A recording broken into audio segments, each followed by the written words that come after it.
માનવ સર્જિત નહીં પરંતુ ભાજપ સર્જિત પૂરે વડોદરા ડૂબાડ્યું આ રહ્યા પુરાવા। 2016માં કોર્પોરેશને ખરીદેલી કરોડો રૂપિયાની સ્પીડ બોટ કોઈનો જીવ બચાવવા, બાળકોને પાણી, હોસ્પિટલમાંથી દર્દીને મૃત લોકોની બોડી બહાર કાઢવા, વડીલોના જીવ બચાવવા કામ ના લાગી।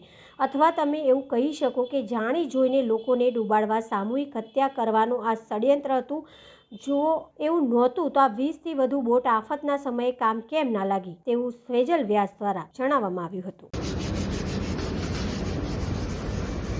આ મારું વડોદરા મહાનગર સેવા સદર વીએમસી મ્યુનિસિપલ કોર્પોરેશન જેમને જીવ બચાવવાના હતા, આજે બિચારા આ શહેરની જનતાની આ જ હાલત છે। તમે ધૂળ જ ખાવ છો, કારણ કે તમે જ્યારે મુસીબતમાં હતા ને ત્યારે આ બધી વસ્તુ તમને બચાવવા માટેની હતી। 25 બોટ, 25માંથી કેટલી બોટ ઉતારી એ લોકોએ, કેટલા લોકોના જીવ રેસ્ક્યુ કર્યા।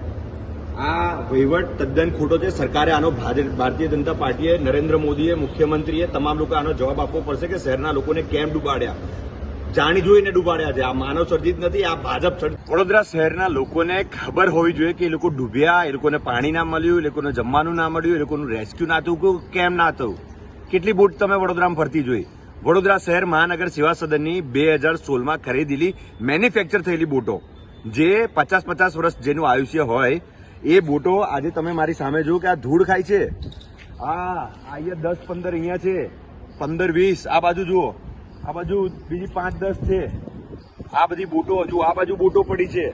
આ તમામ બોટો વડોદરા મહાનગર સેવા સદન કોર્પોરેશનની આપણા પૈસાની બોટો છે, જે આપણને ફ્લડ આવે, નુકસાન થાય, પૂર આવે ત્યારે આપણા રાહત માટે હોય, પરંતુ એક પણ બોટ અહીંયા આમાંથી પડેલી ચાલુ નથી। તમામ બોટના સ્પેર પાર્ટ નીકળી ગયા છે, કાઢી લીધા છે।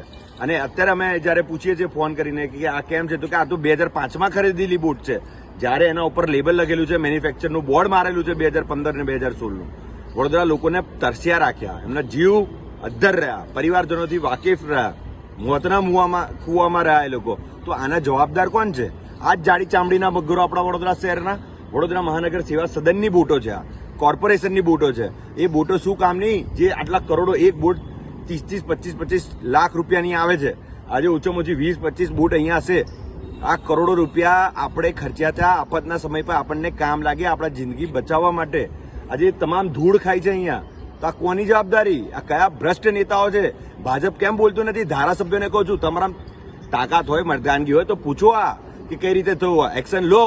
Fire officer Parth Brahmbhatt phone કોઈને નહોતો ઉચકતો, મેં 50 ફોન કર્યા, મારા એક પણ ફોન નથી ઉચકતા। એમના ચેલાઓ પણ મારા ફોન નહોતા, કોઈ ફાયર બ્રિગેડ વાળા અમારા ફોન કાલે નહીં ઉચક્યા। અને અત્યારની તારીખમાં તમે જુઓ, આ બધી બોટો વડોદરા શહેરની જનતાના જીવ બચાવવા માટેની બોટો, અને એમને કોઈ પૂછવા વાળું નહીં, કહેવા વાળું નહીં। વડોદરાની જનતાના કરોડો રૂપિયા છે, જે લોકો પાણીમાં ફસાયા છે, એ તમામ સુધી આ વિડીયો જોવી જોઈએ, અને તમામ લોકોએ પૂછવું જોઈએ કે આ આવું કરવાનું કારણ કેમ? એક બોટ ફરતી હતી કોર્પોરેશનની, બાકી બધી બોટો અહીંયા સોફાના ગાંઠિયા બરાબર અહીંયા કેમ મૂકી રાખી છે? આફતના સમય પર જો તમે વડોદરા શહેરની જનતાના જીવ ના બચાવી શકતા હોય તો તમારે રાજીનામું આપી દેવા પડે। આ બધી બોટો ચાલુ છે, આ બધી બોટો અહીંયા પડેલી છે। એ જો રિપેરિંગ હશે, નાનું અમથું કામ હશે, એ તો થઈ જાય તરત। તમારી પાસે પ્રી મોન્સૂન કામગીરી, એની પ્રી મોન્સૂન કામગીરી કઈ ગયા? એ બધા પૈસા તમારાથી બોટ રિપેર નથી કરાવવાતી? આ 24-25 બોટ અહીંયા પડેલી છે। અમને બોટ માટે અમે તમને કહેતા હતા કે અમને એક બોટ આપો, અમે લોકો પાસે ખાવાનું પહોંચાડીએ, પાણી પહોંચાડીએ। 3-3 દિવસથી બાળકો, મહિલાઓ, વૃદ્ધો, પ્રેગ્નેન્ટ મહિલાઓ, હોસ્પિટલનો આખો સ્ટાફ લાઇટ વગર, ઓક્સિજન વગર